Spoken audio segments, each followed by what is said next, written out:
You are meant for success, okay? You are meant for greatness. And I want you to actually think about it. Just think and actually believe in yourself for a moment and actually picture that life, that thing that you want. You know, there's this common thing when you're trying to like train soldiers or in even class, like when you're a student and you know, you're a kid, like kindergarten, and you're trying to like understand like the school system and how things work. There's a period called indoctrination. Okay, you're gonna indoctrinate your soldiers from civilian life to military life. You're gonna indoctrinate these kids to follow these rules and such in the school system, right?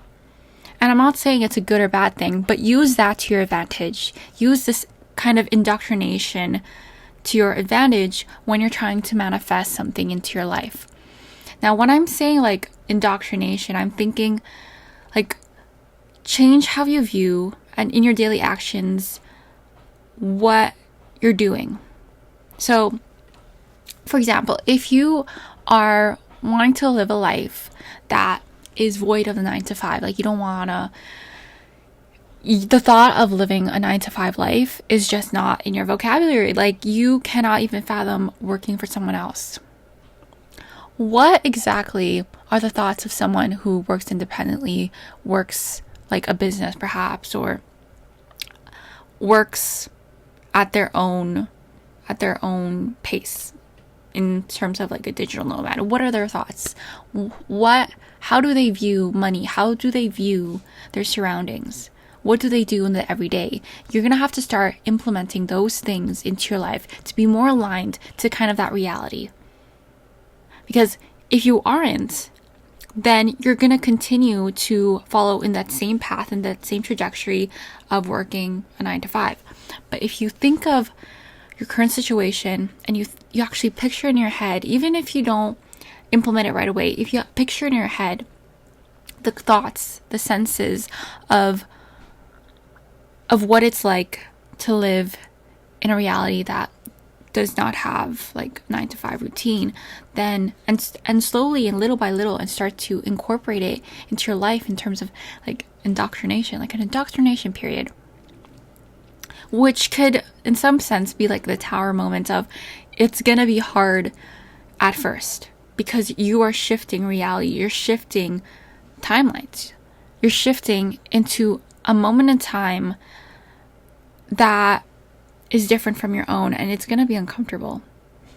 But with everything, like if you're those people in the military probably know this, but like when you're doing basic training, that moment when you're doing indoctrination, like the indoctrination period, when you're trying to get used to like this change in perspective and this change in mindset that this is not like you're not an individual, you're in a group of people and your actions affect everyone, like you're not only think about yourself. When you start to shift that mindset, it's going to be hard. You're going to think like, what exactly have I gotten myself into? But once you start to, it's kind of like brainwash yourself into thinking something else, to thinking a different mindset, whether it be good or bad. Okay, that's just how it goes. Whether it be good or bad, you're going to start to shift things into your favor to that reality. Yeah. And so what I'm trying to say here is you have control of exactly which reality you want to be in. Time, it's relative. Like there's no linear time. And so it exists in the same plane. There's these different realities and opportunities or choices. They exist in the same plane. And it's just your choice to align yourself to the reality that you want. If you want to be a stay-at-home mom, like, follow that reality. If you want to work a 9 to 5, pick that reality. If you want to be a single, independent baddie for the rest of your life, follow that reality.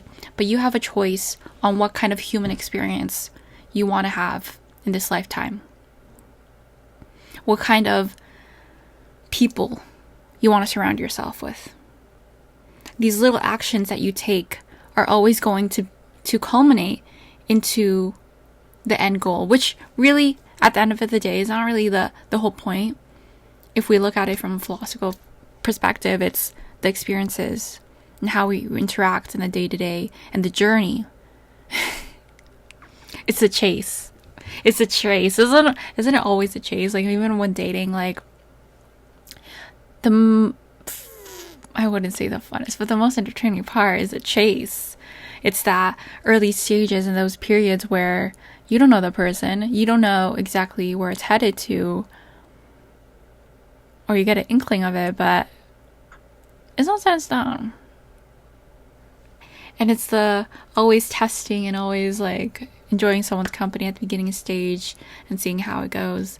That's the most important part. The chase.